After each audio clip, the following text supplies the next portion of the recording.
my YouTube channel. Saya Siti Nur Ajijah. Saya Hilda Maulida. Kami dari jurusan Pengembangan Masyarakat Islam dari Fakultas Dakwah Kelas 1A. Baiklah, kami di sini akan sedikit menjelaskan tentang Pengimplementasian nilai-nilai Pancasila dalam kehidupan sehari-hari. Kita kan udah tahu tentang sejarah Pancasila.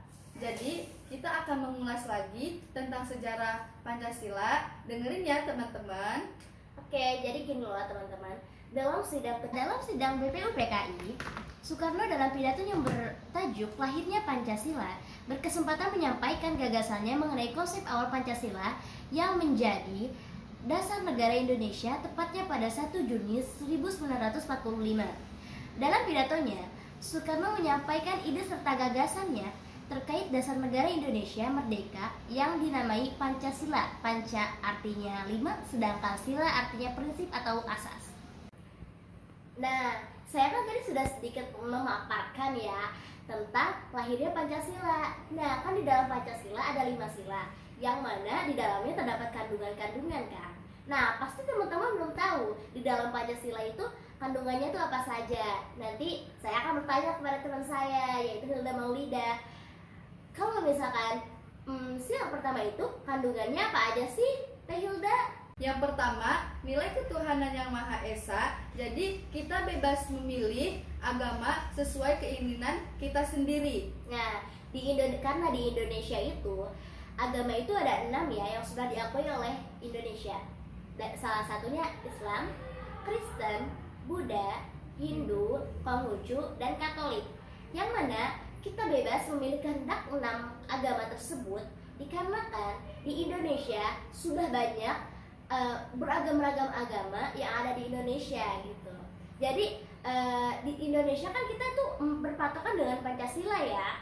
Jadi karena kita berpatokan dengan Pancasila yang mana ketuhanan yang Maha Esa, itu kita bebas memilih kehendak keagamaan kita tuh kepada siapa gitu. Terus nih ya, ada kandungan dalam Pancasila yang sila pertama itu apa lagi sih? Saling menghormati dan menghargai sesama agama. Jadi mau itu agama Hindu, Buddha, Kristen, dan lain sebagainya, kita harus bisa menghormati. Tidak memaksakan kehendak antar umat beragama. Jadi kita tidak perlu memaksa orang lain untuk memeluk agama kita. Terus selanjutnya apa tuh yang terakhir? Tidak mencemooh dan merendahkan agama orang lain. Nah, jadi kita balik lagi ke toleransi. Jadi kalau misalkan di dalam nilai ketuhanan yang Maha Esa, kita bebas memilih kehendak yang kita inginkan, dan juga kita harus toleransi kepada agama yang lain yang bukan kita anut gitu ya teman-teman. Tadi kan udah sila pertamanya, sila keduanya apa sih isi kandungannya? Nah, di sila kedua ini kita akan bahas nilai kemanusiaan yang adil dan beradab, yang mana kita harus memanusiakan manusia seperti kita memanusiakan diri kita sendiri, yang mana kita harus saling menghargai antar sesama manusia yang ada di lingkungan kita. Nah, terus juga kita seluruh rakyat Indonesia memiliki haknya di depan mata hukum, agama, masyarakat, dan juga lainnya. Jadi, rakyat Indonesia memiliki haknya untuk keinginan apapun itu, seperti hukum, agama, dan juga lainnya. Seperti tadi, agama, dia kan memiliki haknya untuk menganut agama lain gitu loh. Terus juga ada saling menghargai pendapat. Jadi ketika ada teman kita yang membutuhkan pendapat gitu, kita harus memberikan dia pendapat, terus pendapat itu harus diterima gitu. Kalau nggak mau diterima ya diomongnya dengan baik-baik gitu. Jadi intinya kita tuh harus memanusiakan manusia, menghargai manusia begitu.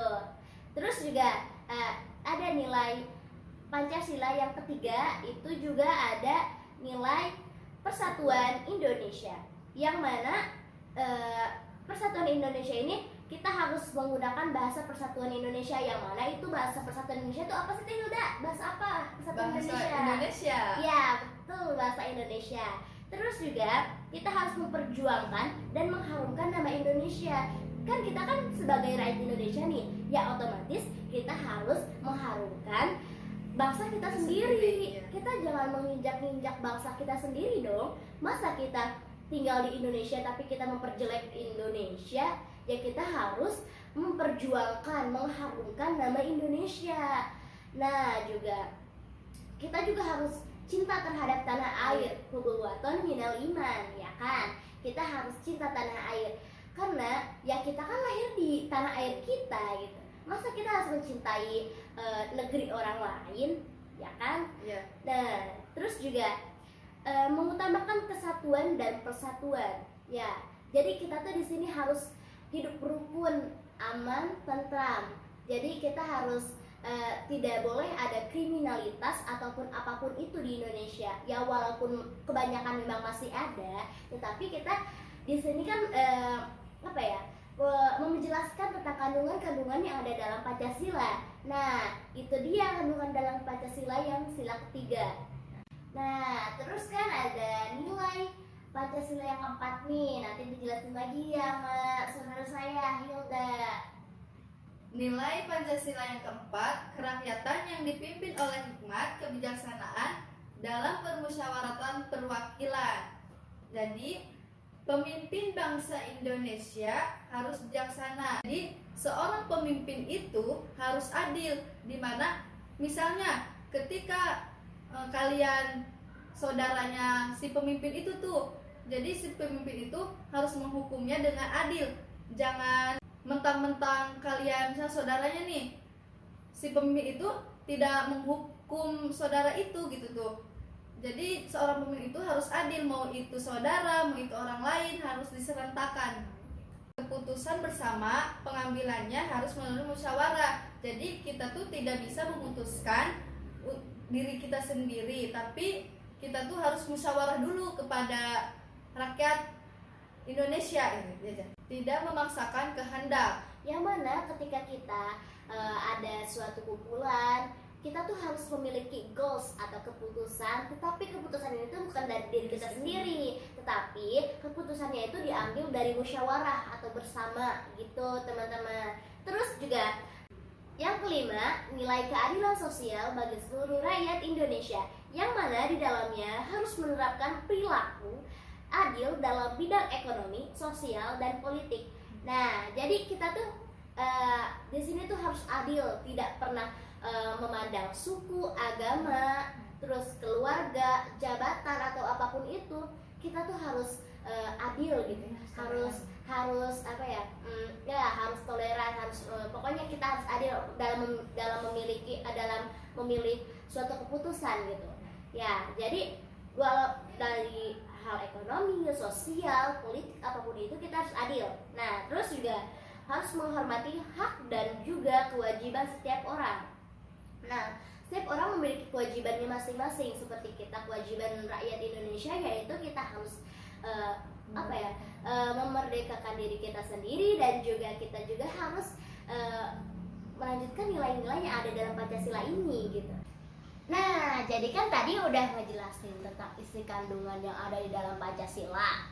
Nah, terus kan tadi kan kita judul awalnya kan implementasi ya. Iya kan? Pengimplementasian, otomatis ada implementasinya kan. Nah, aku juga pengen tahu, teman-teman juga pasti pengen tahu kan, implementasi atau cara pengimplementasian nilai-nilai Pancasila dalam kehidupan sehari-hari itu apa aja sih? Aku pengen tahu nih, gimana sih? Jadi cara mengimplementasikan sila yang pertama di dalam kehidupan sehari-hari, bersyukur kepada Tuhan. Jadi mau apapun keadaan kita harus bersyukur kepada Tuhan kita sendiri.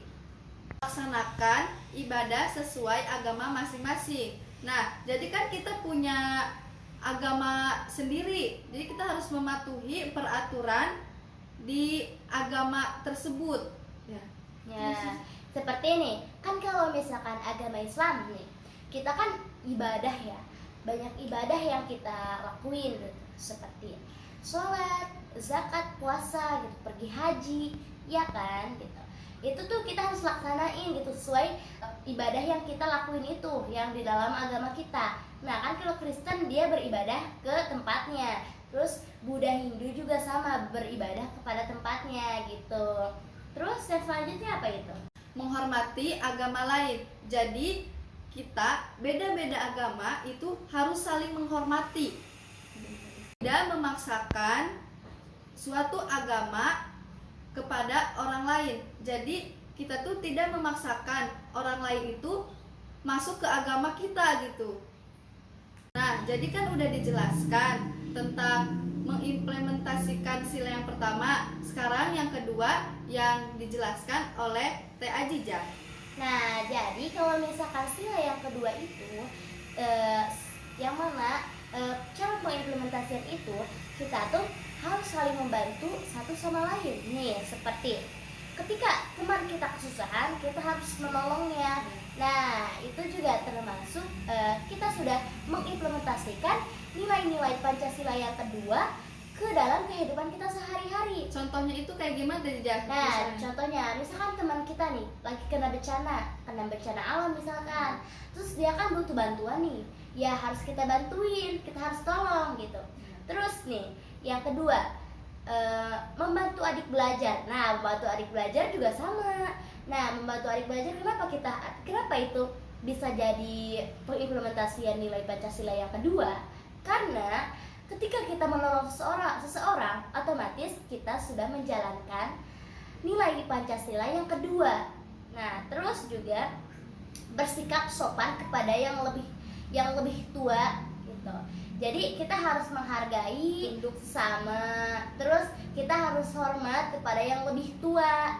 Nah, karena di dalam sila kedua itu menghormati antar sesama, memanusiakan manusia. Nah, terus juga ada sila yang ketiga. Itu akan dijelasin oleh Teh Hilda. Pengimplementasian sila yang ketiga, mencintai dan menghargai produk buatan Indonesia. Jadi kita itu harus mencintai produk buatan Indonesia. Masa sih kita enggak menghargai sama produk kita sendiri? Ya, betul itu.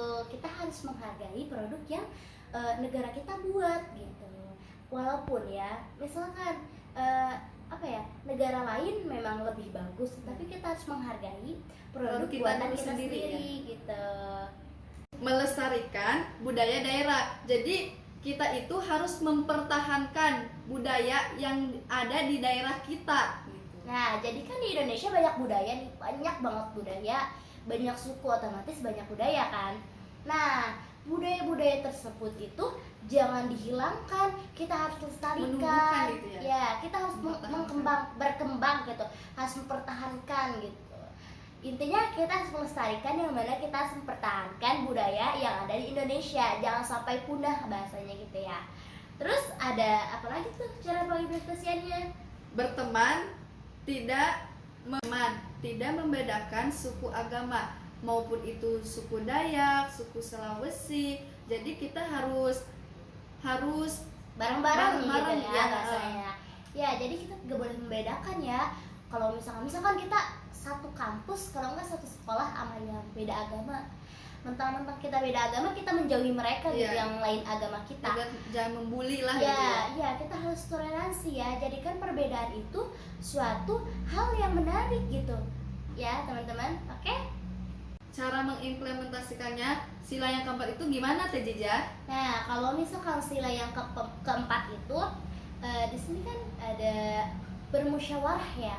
Ya otomatis kita ketika ada hal-hal yang menyambut dengan suatu kumpulan orang, nah kita yang mana kita harus menyampaikan pendapat. Nah, kalau kita misalkan memiliki pendapat, ya kita harus keluarkan pendapat kita karena kita memiliki hak untuk berpendapat. Nah, terus juga berdiskusi. Nah, hak kita juga untuk berdiskusi. Nah, begitu juga.